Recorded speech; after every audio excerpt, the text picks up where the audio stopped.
შიდა ქართლში ალკოჰოლური სასმელების არალეგალური წარმოების ბრალდებით 7 პირი დააკავეს. ამის შესახებ ფინანსთა სამინისტროში გამართულ ბრიფინგზე გახდა ცნობილი. სამინისტროს საგამოძიებო სამსახურის განცხადებით საწარმოდან 75,127 ბოთლია ალკოჰოლური სასმელი და 318,000 კოლოფი უაქციზო სიგარეტი ამოიღეს. ფაქტზე გამოძიება 196 მუხლის მესამე ნაწილითა და მე-200 მუხლის მე-4 ნაწილით მიმდინარეობს, რაც ითვალისწინებს თავისუფლების აღკვეთა 7-დან 10 წლამდე ვადით. მოგესალმებით. საქართველოს ფინანსთა სამინისტროს საგამოძიებო სამსახურის თანამშრომლების მიერ ამოღებულია უპრეცედენტო რაოდენობის, კერძოდ 75,127 ბოთლი ალკოჰოლური სასმელი და 318,000 კოლოფი უაქციზო სიგარეტი.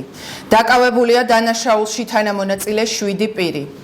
გამოძიებით დადგენილია, რომ ბრალდებულებს შიდა ქართლის რეგიონში წლების განმავლობაში გააჩნდათ არალეგალურად მოქმედი ალკოჰოლური სასმელების მწარმოებელი ქარხანა, სადაც კუსტარულად ხდებოდა სხვადასხვა დასახელების ქართული და უცხოური ბრენდული ალკოჰოლური სასმელების უკანონო ჩამოსხმა რეალიზაცია.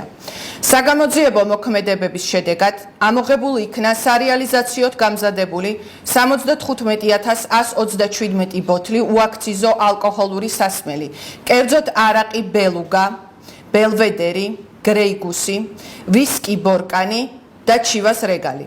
ჩხრეკისას ქარხანაში ასევე აღმოვაჩინეთ ხსენებული სასმელების წარმოებისათვის განკუთვნილი დიდი რაოდენობით ბოთლები, საცობები, ეტიკეტები, შესაფუთი მასალა, ხოლო ცისტერნებში დაახლოებით 24 ტონა ალკოჰოლური სითხე, რომლითაც ხდებოდა ზემოაღნიშნული ფალსიფიცირებული სასმელების დამზადება. ქარხნის მიმდებარე ტერიტორიაზე არსებული ერთ-ერთი საწყობიდან დამატებით ამოვიღეთ 318,000 კოლოფი უაქციზო სიგარეტი კარელია. ასევე ამოღებულია სიგარეტის შეფუთვისათვის და წარმოებისათვის განკუთვნილი ტექნიკური დანადგარები. ამოღებული უაქციზო ალკოჰოლური სასმელების და სიგარეტების საორიენტაციო ღირებულებამ შესაძლოა მილიონობით ლარი შეადგინოს, რასაც საბოლოოდ საქმეზე ჩატარებული შესაბამისი ექსპერტიზა დაადგენს.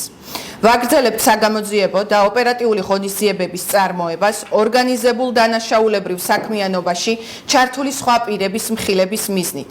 გამოძიებამ საქართველოს სისხლის სამართლის კოდექსის 196 მუხლის მესამე ნაწილით და მე-200 მუხლის მე-4 ნაწილით მიმდინარეობს, რაც სასჯელის სახედ და ზომად ითვალისწინებს თავისუფლების აღკვეთას 7-დან 10 წლამდე ვადით. მადლობა მობრძანებისთვის.